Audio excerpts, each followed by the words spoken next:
네, 안녕하세요. 이어서 21장 멀티캐스트 라우팅부터 보도록 하겠습니다.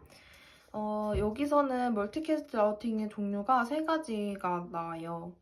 유니캐스팅은 종류가 아닌 것 같은데, 그죠? 멀티캐스트 라우팅의 종류.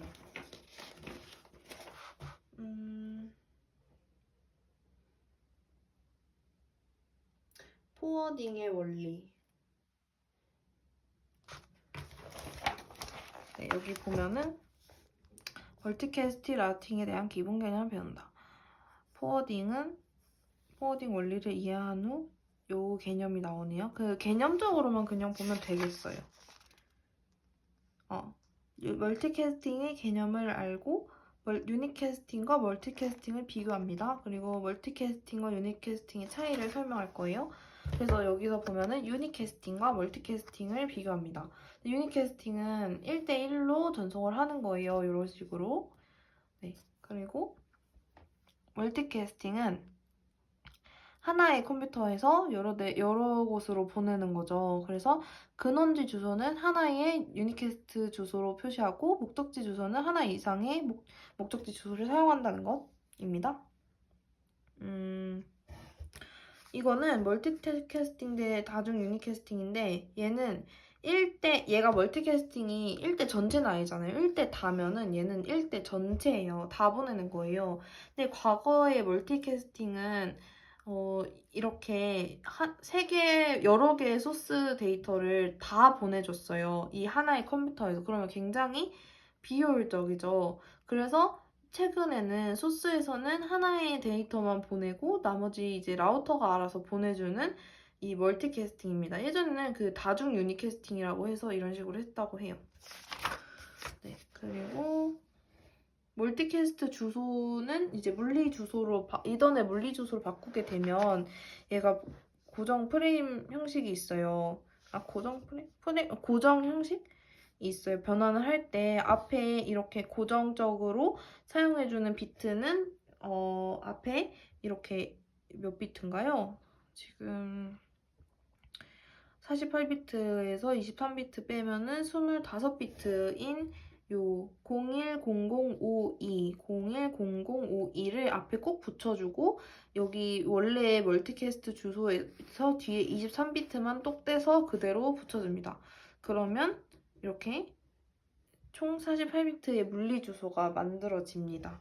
지금 여기 예시에서도 그렇게 되면 232.43.14.7이면 이거의 앞에 있는 요 232를 떼줘요. 왜냐면 뒤에서부터 23비트만 쓰게 되면은 근데 이거 보면은 되게 재밌는 게 0010이잖아요. 근데 이게 23비트로 끊으면 앞에 이것도 한 비트를 또 안 써줘요. 그래서 010, 1001 그래도 2인 건 똑같긴 하지만 여기서는 달라지죠. 밑에 있는 문제 예시를 보면은 달라집니다. 한번 확인을 해보는 나중에 다시 보면 좋을 것 같긴 한데 네, 여기서도 이 23비트를 끊으려니 4비트가 쪼개져요. 한 비트를 안 쓰게 돼서 그냥 1101이었는데 이 212를 만들면 212를 이제 이진수로 하면은 1101, 0100이 나온단 말이에요. 근데 여기서도 23비트니까 쪼개져서 그냥 101, 그러니까 결국 0101이 돼요. 그래서 이게 54 1809만 뒤에 붙여주게 되는 거예요. 0100252에다가. 이런 식으로 멀티캐스트의 물리주소를 만든다라는 것을 알면 될 것 같습니다. 그 다음에 이 IGMP는 개념만 숙지하세요.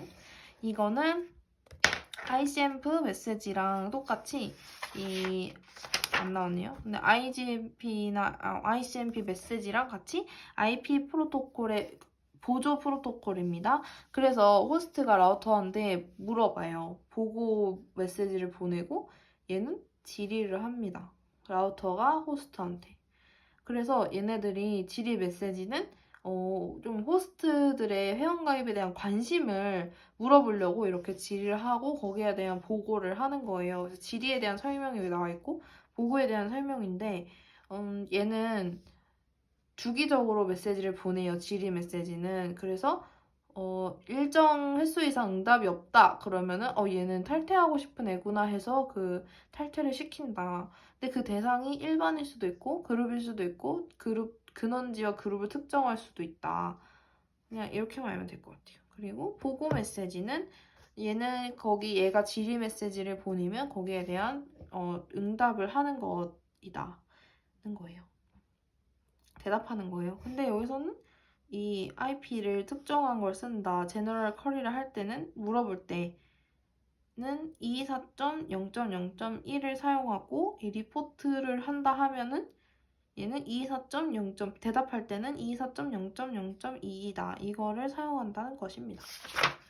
네, 그다음 22장은 간단하게 그냥 IPv6에 대해서 나오는데요. 얘는 우리가 IPv4랑 비교를 하자면 IPv4는 32비트를 사용하는데 이 IPv6가 되면서 128비트를 사용을 하게 되었죠. 여기서도 뭐 CRDR 표기도 하고 이렇게 128비트니까 너무 길잖아요. 그래서 0이 연속되는 경우에는 이렇게 축약을 하는데 이 축약은 반드시 한 번만 해야 됩니다. 그리고 여기서도 유니캐스트하고 특이하게 애니캐스트라는 게 있는데 얘는 유니캐스트는 1대1이잖아요. 근데 애니캐스트는 그 근처에 있는 가장 가까운 애한테 보내는 거예요. 전송이 되는 거고 멀티캐스트는 아까 나왔죠? 여러 대 보내는 거고 여기서는 이제 예전에 기출이 한번 나왔었지만 IPv6 프로토콜에서는 IPv4랑 차이가 나는 게 IPv6의 암호화와 인증선택 사항은 패킷의 기밀성과 무결성을 제공한다는 차이가 있어요.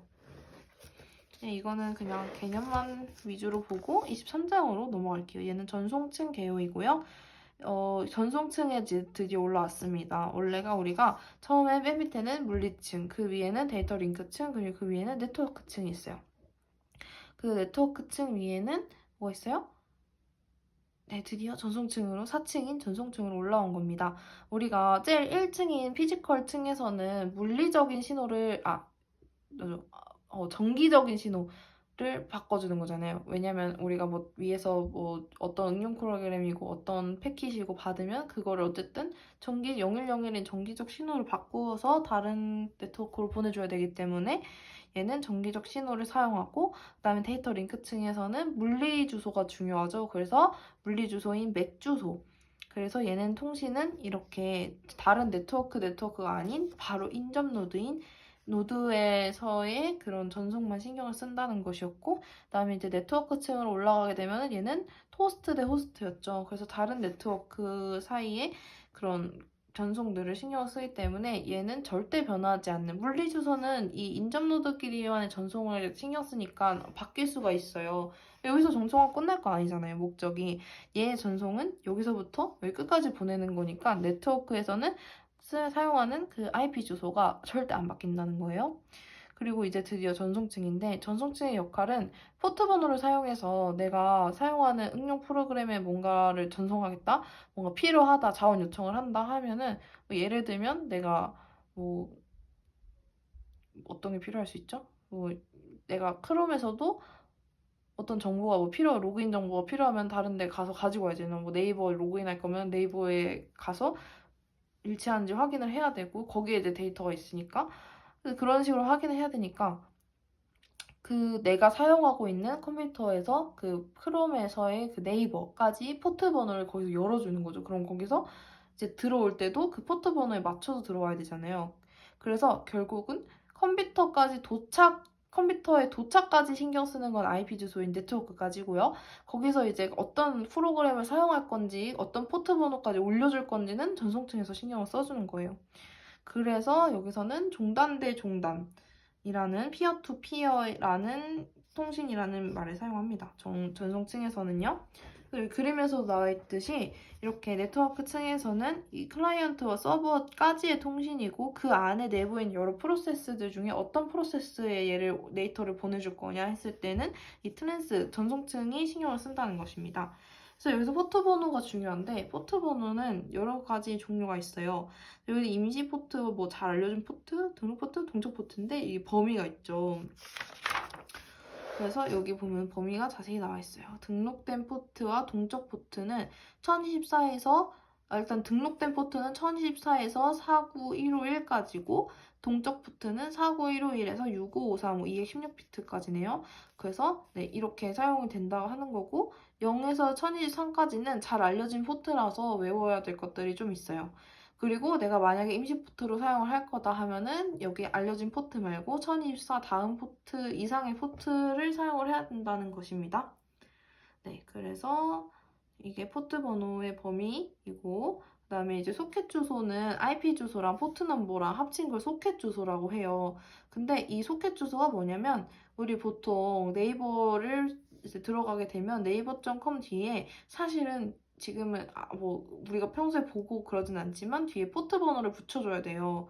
왜냐면 그냥 네이버.com 해서 얘의 IP 주소를 받아오면은 IP 주소까지만 알면은 정확히 모르잖아요. 포트 번호를 모르면 거기까지 찾아갈 수가 없잖아요. 그래서 네이버.com이면은 이 DNS에 가서 IP 주소를 받아오고 그 IP 주소에서 이제 뒤에 포트 번호를 붙여줘야 된다는 거죠. 그래서 여기서도 이 IP 주소를 받아와서 이 IP 주소와 포트 넘버를 합쳐줘서 소켓 주소로 사용을 한다는 것입니다. 네, 두 개가 다 필요하니까요. 그래서 여기서도 마찬가지로 이제 캡슐화와 역캡슐화를 한다는 것. 그리고 이것도 뭐 당연히 우리 층 내려갈 때는 당연히 하죠. 다중화와 역다중화는 하죠. 그래서 얘는 응용층에서 받아오는 거고 네트워크층에서부터 서비스를 받는 거잖아요. 그러다 보니까 응용층에서 내려갈 때는 당연히 다중화를 하고 여기서는 다시 그 서버로 보내질 때 이 전송층에서 응용층으로 보낼 때는 역다중화를 한다는 것입니다. 네, 그리고 흐름 제어를 하는데 여기서도 이제 TCP가 나오면서 흐름 제어와 오름 제어는 중요하게 됐는데 여기서 나오나요? 여기는 안 나오죠. 나오네요. 개념은 나오네요. 이제 전송층에서는 흐름 제어랑 오류 제어를 하게 되는데 흐름 제어는 밀기 또는 끌기가 있어요. 밀기, 끌기? 밀기란 여기 푸싱하고 풀링인데 밀기란 그냥 미는 거죠. 그러니까 전송층에서의 그 흐름 제어는 수신자가 하는 거잖아요. 송신자는 그냥 보내면 되는데 수신자가 야 내가 너무 커서 너가 주는 데이터가 너무 많아서 나 지금 수용 다 못할 것 같아. 조금만 천천히 해줄래? 라고 누가 요청해요? 수신자가 요청을 하게 되겠죠. 네. 그래서 이 푸싱은 소비자의 이런 컨슈머의 요구 없이 그냥 미는 거고 이 풀링은 소비자가 요구했을 때 주는 것입니다. 그래서 이 흐름 제어란 데이터의 전송 속도를 조정한다는 거예요. 그래서 결국엔 수신 측이 데이터를 잘 처리할 수 있도록 하는 거고 그럴 거면은 어떻게 하냐. 왜냐면 얘가 막 뒤에서 보면은 막 가다가 손실 일어나기도 하고 그러니까 그럴 때는 어떻게 하냐. 그리고 또 여러 프로토콜에 따라서 프로토콜이 맞나요? 전송 프로토콜이죠. 네.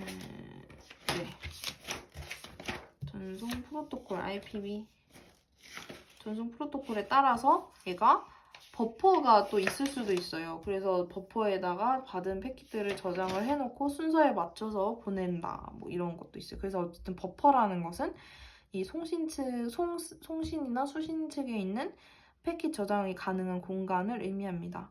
그리고 이제 오류 제어 같은 경우에는 얘가 훼손된 패킷이 도착할 수도 있잖아요. 그럴 때 어떻게 할 것이냐, 다시 보낼 것이냐, 근데 그 다시 보내는데 어디서부터 보낼 것이냐, 그런 것들. 네, 그런 기준들입니다. 그래서 여기서 활용하는 게 순서 번호나 확인 응답, 그리고 흐름과 오류 제어의 결합. 이건 뭐예요? 흐름과 버퍼를 사용한다라는 것이죠. 근데 이 순서 번호도 사용해서 예를 들어서 내가 0번을 보냈어요. 그러면은 도착하는 데서 0번을 잘 받았어. 그거를 어떻게 표시를 해줄 거예요? 그러면은 다시 ACK라는 그 신호를 보내주는 거죠. 에크를 보내줘서 나 0번까지 잘 받았어. 그래서 0번을 보내주는 프로토콜도 있고요. 잘 받았다고. 근데 0번 잘 받았어. 이제 1번 보내줘서 1번을 보내주는 프로토콜도 있습니다. 어쨌든 그 순서 번호를 사용을 한다면 내가 헷갈리지 않을 수 있다. 오류 제어를 할 수 있다는 것입니다. 네, 그래서 사용하는 게 지금은 요 슬라이딩 윈도라는 걸 사용해서 전송을 하는데 얘가 보면은 그림을 보면 여기서 처음에는 이 상태인데 이 까만 색깔 부분이 그냥 보낸 데이터고 이 겉에 굵은 글씨가 슬라이딩 윈도우예요. 이 안에서 보낼 수 있는 거예요. 보내고 받을 수 있는 거죠. 지금은 4개의 패키지 도착한 거죠. 지금 수신 측인가 봐요. 근데 4개 송신에도 있어요, 윈도우는. 근데 얘는 받았나 봐요. 근데 여기서는 이렇게 가는 건데 얘는 하나 더 받았어요. 얘는 2개 더 받았어요. 그래서 윈도우가 어때요? 꽉 찼잖아요. 꽉 찼을 때 얘는 더 이상 수신을 받을 수 없어요. 그래서 뒤에서 보면은 수신은 받았는데 거기에 대한 확인을 보내주지 않을 경우에는 윈도우가 확장을 못하는데 만약에 거기에 대한 ACK를 완벽하게 다 보냈을 때는 나도 이제 괜찮잖아요. 송신 측 입장에서는 내가 언제 윈도우를 확장을 하게 되냐면 이렇게 꽉 찼을 때 언제 윈도우를 확장하게 되면 내가 이렇게 갖고 있는데 보냈잖아요. 근데 얘가 사실 보내면 가다가 손실됐을 경우에는 다시 재전송을 해야 되니까 보내고 없앨 수 없잖아요. 그래서 그 사본을 가지고 있어요. 그러다가 그 수신 측에서 다 받았어 했을 때 그 ACK를 보내주는데 그 ACK를 받았으면 그제서야 패킷을 사본을 삭제합니다. 근데 사본 삭제했을 때 내가 앞에서부터 이게 순차적으로 전송을 해야 되는 거니까 너무 잘 왔어요. 그랬을 때는 이제 거기까지 예를 들어서 1번부터 3번까지 ACK까지 다 받았어요. 그걸 전송을 했는데 다 받았으면은 내가 3번까지 잘 받았다 하니까 4번부터 이제 윈도우를 확장을 해도 되는 거죠. 그래서 이제 점점 이렇게 늘려가는 방식이에요. 근데 지금 여기서는 그냥 윈도우가 슬라이딩 윈도우라는 게 있다. 그랬을 때 지금 얘가 수신 측이니까 여기까지 다 받았고 내가 만약에 이 수신 측에서도 이거를 다 갖고 있는데 처리를 안 하면 확장을 못 하겠죠. 근데 내가 이렇게 받은 것 중에 얘를 처리를 했어. 처리했다는 게 뭔 말이에요? 얘를 받아서 썼어. 내가 응용층을 올려 보냈어. 라는 얘기죠. 그래서 이 처리를 했으면은 얘도 윈도우를 확장을 할 수 있는 거겠죠. 그러려면 뭐 ACK도 보내야겠죠. 수신 측에서. 그리고 얘를 쭉 편 거, 선형으로 만든 게 요거고 그림은 똑같습니다. 그래서 혼잡 제어를 할 때는 혼잡이랑 부하랑 용량이라는 개념이 있는데요. 혼잡은 네트워크 내에 패키지 수가 과도하게 증가하는 현상을 혼잡이라 하고 이 혼잡 때문에 부하가 발생할 수 있는 거죠. 네트워크로 전송되는 패킷의 수. 이게 개념인가요? 네. 글을 보면 그 책에 글이 어떻게 적혀 있냐면 혼잡은 네트워크로 전송되는 패킷의 수를 나타내는 네트워크의 부하가 네트워크에서 처리할 수 있는 패킷의 수를 나타내는 네트워크의 용량을 초과하는 경우가 생긴다고? 말이 어렵네요. 네, 일단은 여기 나와 있는 게 여기 나와 있는 개념은 혼잡은 인터넷과 같은 패킷 교환 네트워크에서 가장 중요한 문제다. 네트워크로 전송되는 패킷 해소를 나타내는 네트워크의 부하가 네트워크에서 처리할 수 있는 패킷 해소를 나타내는 네트워크의 용량을 초과하는 경우에는 혼잡이 발생한다. 그죠? 부하는 이렇게 용량을 초과하는 경우에 혼잡이 발생한대요. 네트워크로 전송되는 패킷의 수를 나타내는 게 네트워크의 부하라고 부르는데, 이 네트워크에서 처리할 수 있는 패킷의 수를 나타내는 네트워크의 용량을 초과하는 경우에는 혼잡이 발생한대요. 네, 그 개념을 이해하면 될 것 같습니다. 그 다음에 이제 비연결형 서비스와 연결형 서비스가 있는데, 우리 이제 전송층에서는 TCP랑 UDP가 있어요. 근데 비연결이 UDP고 이제 연결을 하는 건 TCP인데 비연결을 한다는 거는 미리 경로를 설정을 하지 않는다는 거예요. 않고 그냥 보낸다는 거예요. 그럼 어떤 단점이 있어요? 순서가 섞일 수가 있죠, 패킷이. 근데 여기서는 비연결형 서비스에서는 순서가 다르게 도착을 할 수는 있어요. 네, 순서가 어긋날 수 있는데 연결은 미리 연결을 다 하기 때문에 순서가 다르게 도착을 한다 한들 여기서는 순서를 맞춰준다는 거예요. 그래서 메시지 2가 여기서는 0, 2, 1 이렇게 도착하게 되면 얘가 0, 2, 1, 2 늦게 도착해서 0, 2, 1 이렇게 도착해도 얘가 맞춰준다는 거죠. 순서를 맞춰줍니다. 네, 그리고 FSM은 네, 이렇게 그냥 보면 될 것 같고 그 다음에 단순 프로토콜로 이제 들어가네요. 전송 측의 프로토콜 여러 가지가 있죠. 근데 단순 프로토콜이 있고요. 이건 제일 기본적인 거. 그냥 뭐 흐름 제어도 하지 않고 그냥 응답 ACK도 사용하지 않고 그냥 보내는 거예요. 그랬을 때 단순 프로토콜이다. 근데 이제 중요한 것들은 뒤에 나오죠. 정지대기 프로토콜이 있고 그다음에 고백 N 프로토콜이 있고 SRPT란 그 선택적 반복 프로토콜이 있습니다. 네, 그거가 제일 중요하죠. 네. 그것까지 보면은 이번에 23장이죠? 23장이 중요한 것들이 끝납니다. 여기서 정지대기 프로토콜의 가장 큰 특징은 0과 1을 사용합니다. 네. 수신 윈도우와 송신 윈도우가 크기가 1이에요.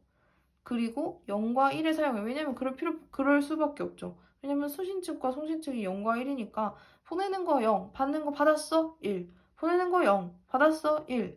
그래서 얘가 윈도우 크기가 모듈러 2예요. 왜냐면 모듈러 2를 하면은 010밖에 나머지가 안 나오잖아요. 왜냐면 나머지 윈도우 크기는 2의 n승이에요. 2의 배수로 있기 때문에 걔네들은 윈도우 크기가 2n개예요. 그래서 모듈러 2n개로 해준단 말이에요. 근데 여기서는 네. 하나씩밖에 없기 때문에 모듈러 2로 해도 0을 해도 충분히 다 된다. 그래서 하나씩 보내고 하나 응답받고 하나씩 보내고 하나 응답받고 이런 프로토콜이에요. 그래서 얘는 한 번에 하나의 패킷을 전송을 하고요. 얘가 확인 응답이 돌아오기 전까지는 다음 패킷을 전송하지 않습니다. 여기 순서 번호도 만약에 패킷이 X라고 하면은 얘가 받으면 확인 응답이 X 플러스 1인 확인 응답을 보내줍니다. 근데 만약에 못 받았어요. 그러면은 타임아웃을 시키고 재전송을 하겠죠. 네. 근데 만약에 확인 응답이 손실이 되는 경우에는 이 패킷을 다시 전송을 해주잖아요. 근데 얘는 패킷은 이미 전송이 됐는데 확인 응답이 여기 이건 따로 그림이 여기 나와 있어요. 그러니까 내가 만약에 여기서 패킷이 가다가 로스트 됐어요. 그러면 당연히 이런 거는 손실이 된 거니까 타임아웃이 돼서 다시 패킷 1을 보내주면은 뭐 상관이 없단 말이에요. 근데 얘가 패킷 0은 제대로 도착을 했는데 얘가 ACK 1을 보내다가 로스트가 된 거예요. 그러니까 확인 응답만 안 된 거예요. 그러면은 얘 입장에서는 ACK를 못 받았기 때문에 야 그러면 내가 보내던 시퀀스 1이 제로가 패킷 제로가 손실됐구나 이렇게 생각을 할 수 있겠죠. 왜냐면 확인 응답이 안 왔으니까. 그래서 얘 입장에서는 그럼 다시 어쩔 수 없이 보낸단 말이에요. 내가 확인을 못 받았기 때문에. 그랬을 경우에 그러면 이 수신자 입장에서는 이 패킷이 중복된 게 2개가 들어온다는 거예요. 여기서나 여기서나. 그렇게 되면 어떻게 돼요? 2개가 가면 안 되니까 얘는 중복 패킷으로 간주하고 하나는 없애준다. 디스카드를 해준다는 것입니다. 네. 그래서 송신 측의 동작은 2가지가 있죠. 여기 계속 앞으로도 FSM이 나오는데 송신 측 동작에는 준비 상태와 블로킹 상태가 있어요. 그래서 준비 상태는 그냥 준비. 얘는 보낼 준비. 하는 거고 사본을 저장한 다음에 타이머를 띡 누르고 가겠죠? 근데 블로킹이 됐어요. 이 블로킹 상태라는 게 뭐냐면 보내고 나서 이 송신자가 응답을 기다리는 상태예요. 그러니까 확인을 아직 못 받은 상태에 보내긴 했는데 그럴 때 이제 블로킹 상태에서 ACK를 받으면 다시 준비 상태로 가는 거고 못 받았어요. 그러면 타임아웃이 될 때까지 못 받았어요. 타임아웃 생기면 다시 재전송 한다는 것이에요. 그리고 수신 측에서는 받아요. 받겠죠? 받고 오류가 없는 애예요. 그러면 이제 응용충으로 보내는 거고 만약에 오류가 있는 애예요. 그러면은 훼손된 패킷 도착하면은 폐기가 되는 거죠. 네, 이런 효율이 나오는데 이 정지대기 프로토콜의 효율 정지대기 프로토콜은 대역폭이 크고 왕복 지연 시간이 긴 곳에서는 비효율적입니다. 그래서 이 두 항목, 그러면은 두 항목이 뭐죠? 지연 시간과 대역폭을 곱한 이 대역폭 지연 곱이죠. 그걸 구한 게 그거 대역폭 지연 곱이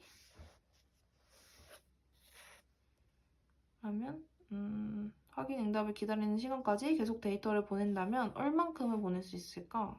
그러게요. 대역폭 지연곱. 대역폭 지연곱이라는 개념이 있습니다. 그쵸?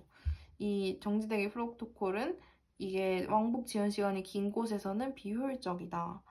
그래서 문제가 여기 나와 있죠? 전송대기 시스템에서 선로의 대역폭이 1Mbps고 1비트가 왕복하는데 얘가 왕복한다고 하면 갔다가 온다는 거잖아요. 그러니까 갔다가 오는데 20m per second, 마이크로세크가 걸립니다. 아, 마이크로가 아니죠. 이거는 미리세크.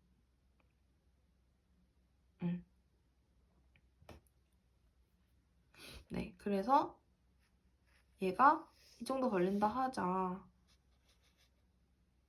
그래서 대역폭 지연곱 곱하는 거죠? 곱하면 됩니다. 얘랑 곱합니다. 그러면 대역폭 지연곱이 나오죠.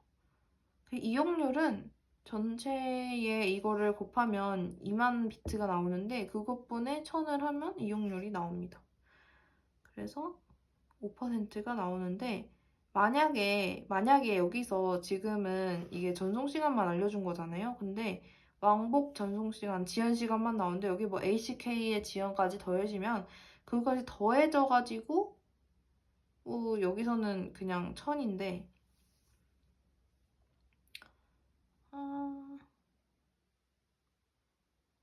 아니다. ACK의 그걸 얘기하는 거구나. 여기서는 ACK의 그거네요. 비트. ACK 시간은 없나? 그거는 고려 안 해주나? 전송만 하는 거니까. 그러면 패킷 길이가 1000비트면 패킷에 ACK의 비트 길이도 포함이 되는 거죠. 그러면은 막 여기 데이터가 길이가 1000이고 ACK 길이가 20이라 하면은 여기서는 1000이 아니고 1020으로 해서 계산을 해줘야 된다. 그런 얘기입니다. 그리고 밑에서도 그냥 선로 이용률을 구해야 되니까 얘는 15개면은 그 1000 곱하기 15를 해서 아까 구해준 것처럼 2만 분의 15,000 해가지고 75%다. 네. 그렇게 중요한 것 같진 않습니다. 근데 아무튼 이런 정지대기 프로토콜이 있다. 그리고 다음은 고백 N 프로토콜이에요. 고백 N과 뒤에 나오는 게 선택적 반복이에요. 네, 여기서는 두 가지를 비교를 한번 해보는 게 중요합니다. 고백 N에서 가장 큰 특징은 얘는 여러 개의 패킷을 전송할 수 있는데 수신 측의 윈도우가 단 하나밖에 없습니다. 그리고 만약에 중간에 전송하다가 오류가 났어요. 그러면은 그 오류 난 곳부터 전체 뒤에가 다 제대로 도착을 한다 해도 다시 다 보냅니다. 왜냐면 얘는 수신 측에서 저장하는 버퍼가 없어요.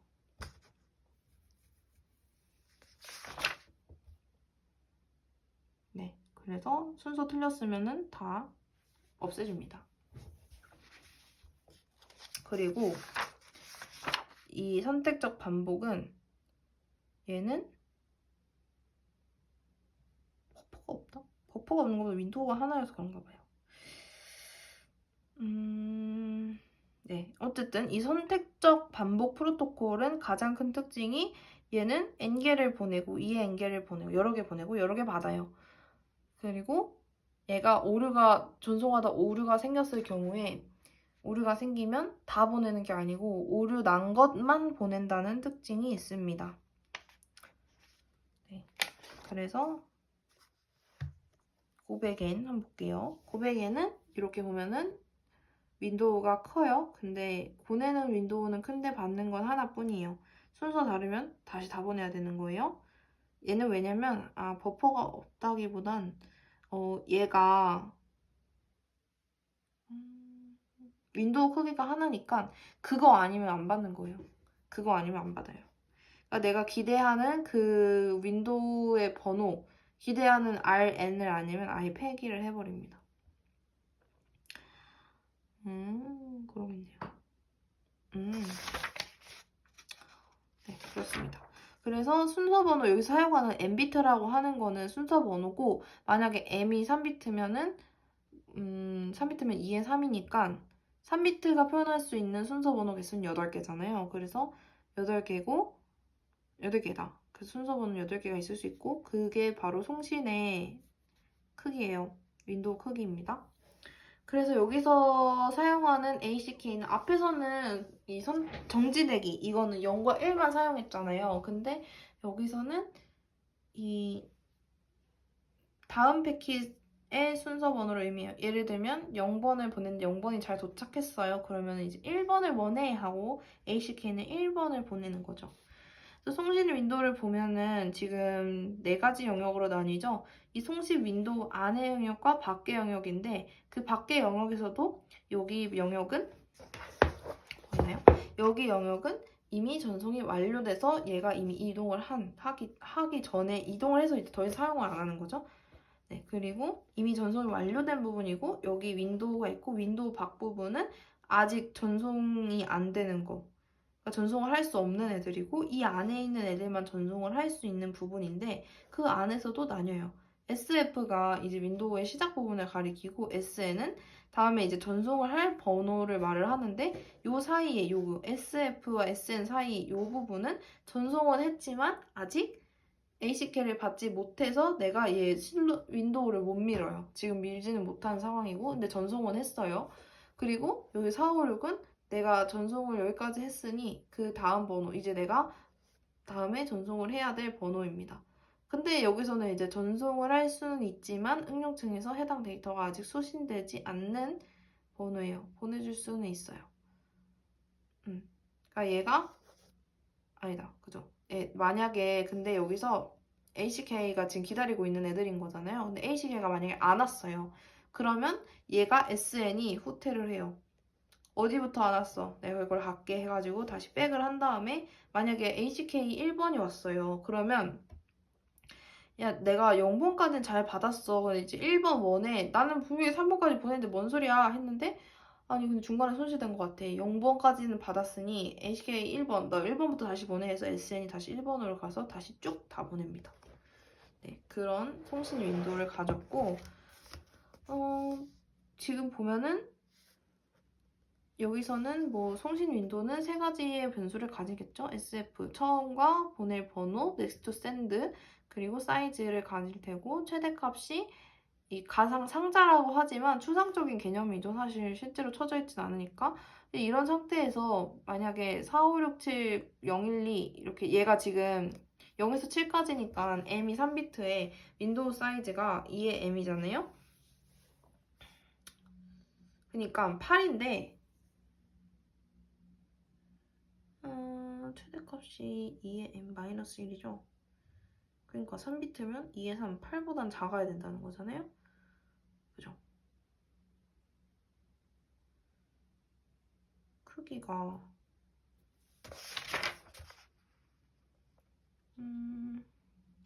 2의 m보다는 작아야 되니까 그러면 m이 3이면 7이 돼야 된다는 거네요. 윈도우 사이즈가.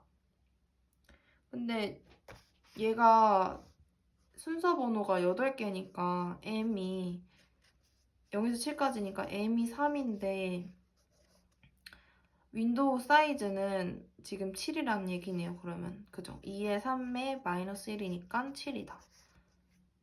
네, 그 순서 번호는 0에서 7까지인데 윈도우는 7까지. 그러니까 얘가 그래요. 그래서 그 고백에는 m비트 2의 m에 뭐 2의 m보다 윈도우 사이즈가 2의 m보다 작아야 돼요. 그래서 윈도우 사이즈의 최대값은 이것보다 하나 작은 거인 2의 m의 마이너스 1개죠. 그래서 이것만 되면 된다. 고백에는 그런 얘기입니다. 그래서 얘가 만약에 여기 지금 이거는 보냈는데 ACK를 못 받은 애잖아요. 근데 이 상태에서 얘가 나는 일단 보내놓고 기다리고 있는데 다음에 여기까지 완벽하게 보내줘서 그럼 이제 0을 보내면 될 차례인 거예요. 근데 얘가 여기까지 기다리고 있는데 얘가 ACK 6까지 보냈어. 그럼 뭐가 잘못된 거죠? ACK 6이 받았어요. 그러면은 6이 받았다는 게 뭔 말이에요? 야 5까지는 잘 갔어. 근데 6이 야, 6이 문제다. 너가 다시 보냈을지 모르겠지만 난 일단 못 받았으니까 너가 6부터 다시 보내야 될 것 같아 해가지고 그러면 4, 5는 간 거네 해가지고 얘가 이 윈도우가 이 6까지 6까지 그죠? 6까지 착 갑니다. 이동을 할 수 있는 거. 왜냐면 4, 5는 이미 도착했다고 하는 그 ACK를 받았으니까. 그래서 6부터 다시 보내게 됩니다. 네, 그리고 수신 인도는 항상 1이고 얘도 하나니까 여기에 왼쪽 영역과 오른쪽 영역이 있는데 왼쪽은 이미 수신 받은 애들, 처리한 애들, 그리고 오른쪽은 아직 안 된 애들, 받을 애들인 거죠. 얘는 이제 수신이 될 수 없어요. 무슨 짓을 해도 이 바깥의 애들은 온다 한들 받을 수 없습니다. 이런 거고요. 그다음에 이제 타이머. 타이머는 전송된 각 패킷의 타이머가 동작하는 거고 타이머가 만료되면 미해결 패킷은 재전송이 됩니다. 그리고 패킷 재전송이에요. 얘는 통신 측에서 패킷 6을 전송을 하면 타이머 만료라고 하냐고요? 얘가 그죠? 예를 들어서 이렇다. 그러면은 SF가 3이에요. 이렇게 돼 있으면 이 3, 4, 5, 6이 ACK를 받지 못한 상태다. 여기서 이제 타임 완료가 되었어요. 그러면 어떻게 해요, 얘는? 타임 완료가 되었는데 내가 ACK를 못 받았어요? 그러면 얘를 다시 다 보내야죠, 뭐. 네, 3, 4, 5, 6을 다시 다 보냅니다. 그러면 이제 SN은 이 4만큼 후퇴를 하는 거죠. 그리고 여기서부터 다시 보낸 뒤에 또 기다렸다가 만약에 오게 되면 윈도우를 밀려서 완료됐다 하고 옮기는 거죠. 네, 그래서 이 현재 상태가 이렇고요. 여기서 보면은 이 S에는 SF 더하기 S 사이즈가 있는데 이게 당연한 게 풀이 됐을 경우거든요. 근데 SF가 윈도우의 첫 번째를 말을 하는 거고 여기 첫 번째 말을 하는 거고 그 사이즈만큼 더하면 SN이 나오겠죠. 당연히. 네, 그래서 이 준비 상태와 블로킹 상태가 있다. 거고 타이머 완료되면 다시 보낸다. 그런 얘기를 합니다. 이거 FSM은 한번 읽어보면 좋을 것 같고요. 그다음에 수신 측도 마찬가지로 얘가 그 M비트면은 윈도우 크기가 2의 M이니까 2의 M까지니까 그러니까 2의 M을 나눠야 된다는 거죠. 그래서 그것의 나머지 예를 들어서 2의 M비트가 3이면 8이잖아요. 2의 3이니까 8이에요. 그러면 모듈러 8을 해야 되는 거예요. 왜냐면 그래야 0부터 7까지가 나오잖아요. 네. 왜냐면 순서 번호가 0부터 7까지니까. 그렇게 해야 합니다. 그리고 송신 윈도우 크기는 하나다. 네. 여기서 나와있죠. 총정리. 송신 윈도우의 크기는 2의 m보다 작아야 되죠. 그러니까 2의 m의 마이너스 1까지가 최대 사이즈인 거고 그 다음에 수신 윈도우의 크기는 항상 몇이다? 1이다. 그래서 이제 여기 예제 상황이 나와 있는데 한번 볼까요? 이 상황이에요. 이 900N인데 얘는 지금 보니까 지금 윈도우 사이즈가 7이네요. 7이고 이렇게 하나예요. 수신 측이 하나예요. 보면은 얘가 이렇게 잘 보냈어요. 근데 0에서 보냈으면은 잘 받았어 하고 그 다음 애를 보내야 되잖아요. 그래서 1을 보내요. 잘 받았네 하고 패킷 1을 또 보내요. 근데 얘 이번에는 ACK 2를 보내야 되는데 이게 손실이 됐어요. 근데 얘가 그거를 못 받은 채로 3개를 다 한 번에 보내버린 거예요. 그래서 얘는 지금 여기 미해결 패킷 상태로 남아있잖아요. 1, 2, 3을 싹 보내고 얘가 ACK 2가 손실되고 대신 3이 도착했음에도 그러면 얘는 문제가 될까요? 안 될까요? 안 돼요. 얘는 어차피 순차적으로 받는 애들이니까 ACK 3을 만약에 받았다 치면은 2는 당연히 자동으로 전송이 돼야 돼요. 2에서 문제가 생겼다면은 얘 3 못 보내요.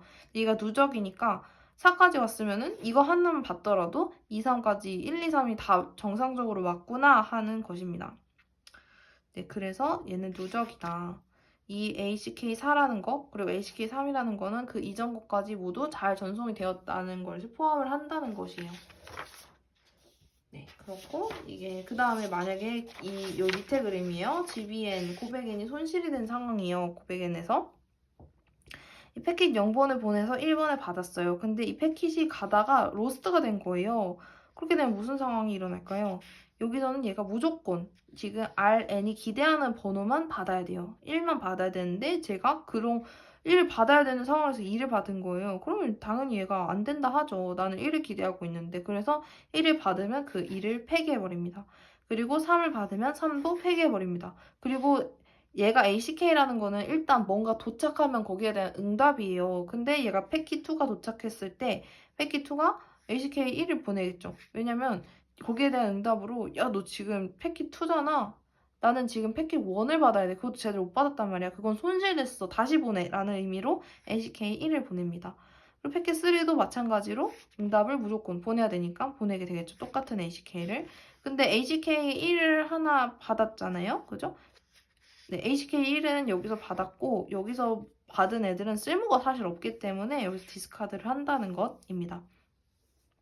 그리고 1부터 다시 보내야 된다고 알기 때문에 송신 입장에서 다시 3개를 보내요. 그랬을 때 잘 받았으면은 패킷 1 잘 받았으면은 2, 패킷 2도 잘 받았으면 ACK 3, 패킷 3 잘 받았으면 ACK 4를 받아서 다시 재전송을 이런 식으로 한다. 그래서 이 고백엔의 특징은 뭐예요? 손실된 건 손실된 프로토콜, 손실된 패킷부터 다시 보낸다는 것입니다. 이 RN이 하나이기 때문이죠. 네, 그리고 그 송신 윈도우 크기가 이 M보다 작아야 되는 이유가 있어요. 여기서 2M이라 했잖아요. 근데 꼭 그것보다 작아야 되는 이유가 같으면 안 되잖아요. 딱 2M이면 안 되는 게 여기서 송신 윈도우 크기가 만약에 지금 M비트가 2라고 해서 네, 그랬을 때 3일 수가 있고 똑같이 4일 수가 있는데 그럴 경우에 일어나는 일이에요. 얘가 지금 3개일 때는 송신 윈도우가 3개일 땐 0, 1, 2잖아요.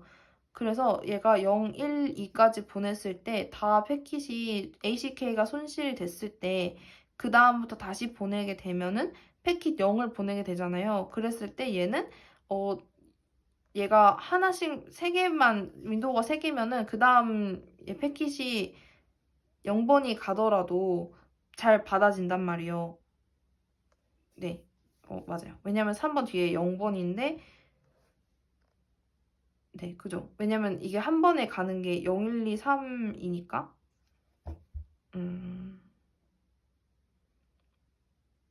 네, 맞아요.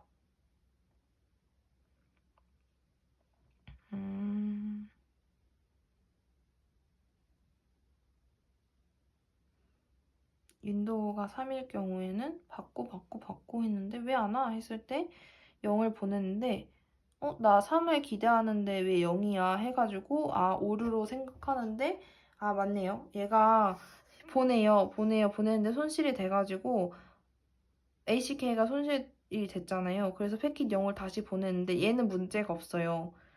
얘는 3을 기대하고 있는 애잖아요. 근데 얘가 윈도우가 4일 경우에는 얘가 3이 갔으면 이 ACK가 손실이 되지만 얘는 못 받으니까 다시 재전송을 해요. 그랬을 때 얘는 받은 입장이니까 이 윈도우를 하나 연단 말이에요. 그랬을 때 자기는 ACK 보냈으니까. 근데 이 패킷 0을 다시 재전송을 했을 때 얘가 3을 기다리는 애면은 오류인 걸 아는데 얘는 이미 0으로 넘어가서 얘는 그러면 너 온 애가 사실 얘는 이제 0번 여기 있는 0번을 다시 재전송하는데 새로 들어오는 0번으로 간주를 한다는 거죠. 얘는 어차피 윈도우가 넘어갔으니까. 얘가 0123, 0123 이렇게 반복되잖아요. 윈도우 사이즈가 4면은. 그래서 그러면 안 된다. 하나 더 작아야 얘가 오류가 없다는 것입니다. 오류가 이렇게 발생하지 않는다는 거죠. 네, 그게 바로 고백 N입니다.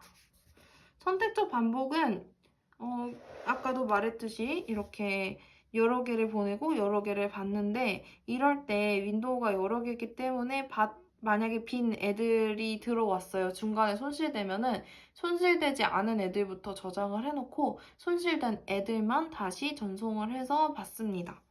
네. 그래서 윈도우도 이렇게 생겼고 송신 윈도우 선택적 반복 프로토콜에서 송신 윈도우는 2의 M-1입니다. 네. 2의 M-1이고 예를 들어서 Mbit가 지금 3이면 윈도우 크기가 이 n-1 Mbit가 3이면 4 아닌가?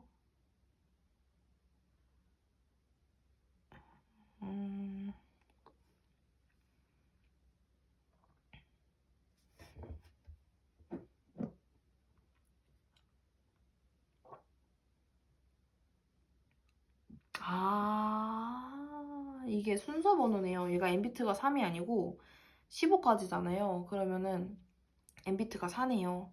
근데 Mbit가 4인데 순서 번호는 이제 15까지 사용하잖아요. 0부터 15까지 16개를 사용하는데 그래도 윈도우 사이즈는 2의 n-1이라서 2의 4-1이니까 3. 그래서 8, 윈도우 사이즈가 8이다 라는 거예요. 네, 그렇습니다. 그래서 송신이나 수신은 둘 다 이제 2의 n-1개를 사용을 하고 두 개는 같다. 그래서 얘는 이론적으로는 패킷마다 타이머를 사용한다 하는데 실제로는 단일 타이머를 사용하고 타이머가 만료되면 재전송을 한다는 것입니다. 확인 응답을 할 때는 여기서도 보지만 얘는 누적이 아니에요. 그래서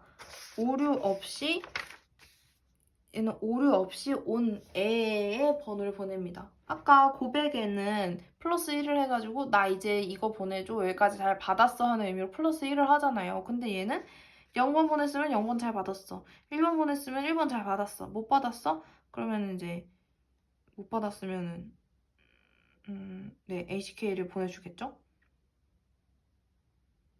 안 보내네요.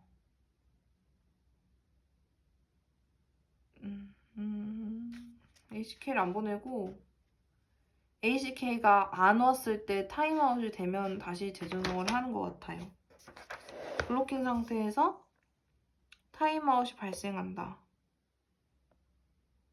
네, 그랬을 때 수시나 ACK가 훼손되거나 오류는 없지만 처리되지 않은 거. 폐기. 네, 그러네요. 오지 않아. 윈도우 내 아니야.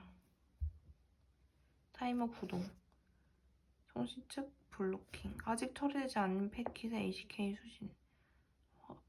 확인 응답 처리. 훼손된 ACK, 관련 후 ACK 폐기.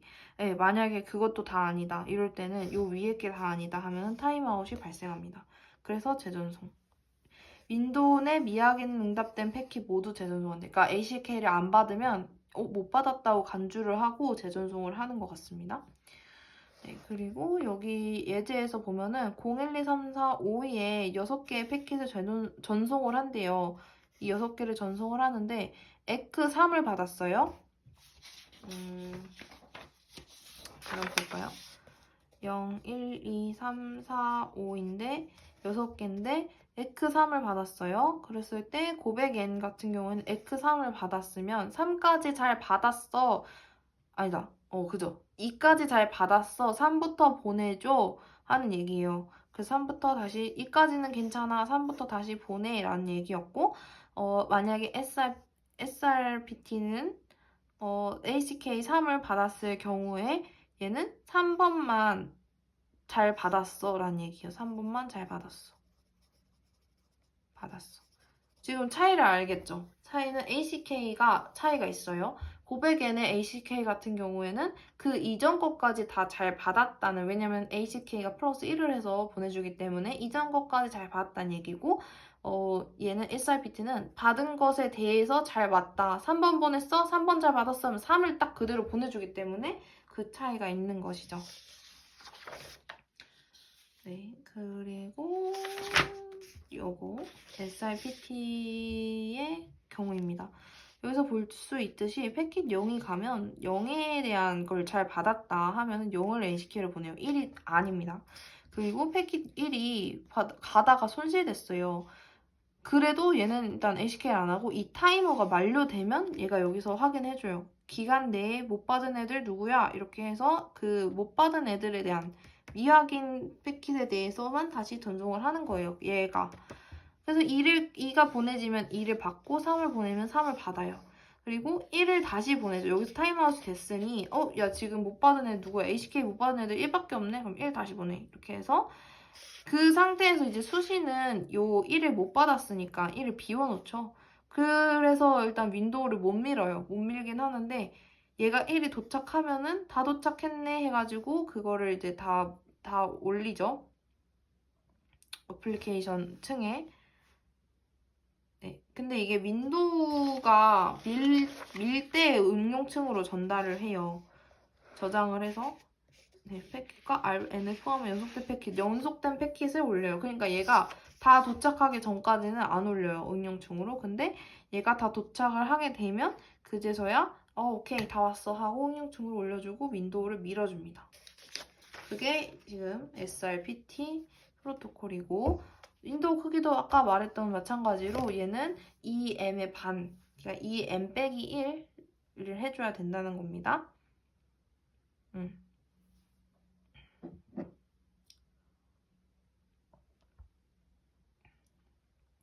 그리고 양방향 프로토콜이에요. 얘는 피기배킹이라고 해서 서버 클라이언트 양방향 전송이다. 확인 응답도 양방향 전송이다. 하나의 패킷의 데이터와 확인 응답을 함께 전송을 합니다. 네. 그렇고요. 이거 보면은 밑에 m이 3이면 SRPT에서는 몇 개의 윈도우가 가능해요? 최대? m이 3이면? SRPT는 2의 m-1이고 고백에는 2의 m의 -1이잖아요. 그러면 얘는 7개가 가능한 거고 얘는 최대 4개가 가능한 거예요. 그러면 여기서 봤을 땐 고백n의 문제니까 이거는 7개까지 가능한 거죠. 윈도우 크기가. 네, 그 슬라이드 윈도우 크기가 7개인 거고 62부터 68까지겠죠. 그러면 SF가 60이고 66이 SN이래요. 그러면 이제 내가 다음에 보낼 순서 번호는 66이고 65까지는 보낸 거예요, 이미. 그리고 64래요, RN이. 64가 지금 딱 기다리고 있어요. 나 지금 받을 준비하고 있단 말이죠, 64를.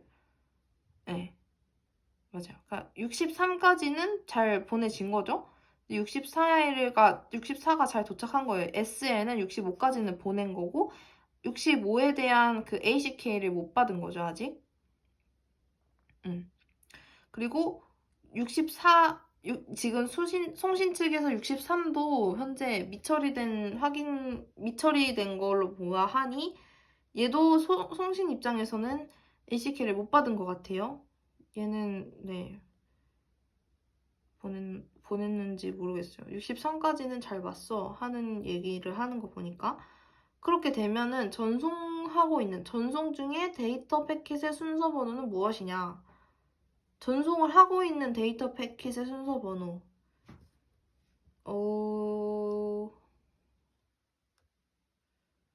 전송 중에 데이터 패킷 순서 번호. 그러니까 SN이 66이면은 그 전까지를 보내고 있는 건데 RN에서 수신 측에서 64를 기다리고 있으니 64와 65를 보내고 있겠죠. 그리고 확인 응답은 네, 확인 응답은 63이 지금 미처리니까 63과 64를 보내야 ACK 63을 보내야 63이 OK 되고 64도 OK가 되겠죠? 64번까지 잘 받았어. 네, 65도 들어가야 되는 거 아닌가? 전송 중에 ACK 패킷의 확인 응답.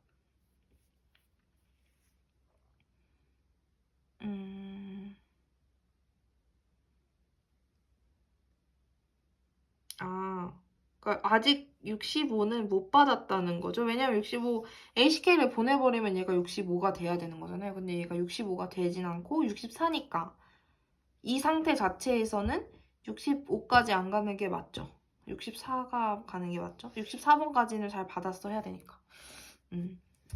좀 그래도 헷갈릴 수 있는데 네. 다시 살펴보면 좋을 것 같습니다. 네, 문제가 끝났네요. 끝입니다. 그러면 지금 시간이 한번 끊었다가 마지막 24장 70p 전송층 마지막으로 보도록 하겠습니다. 네, 감사합니다.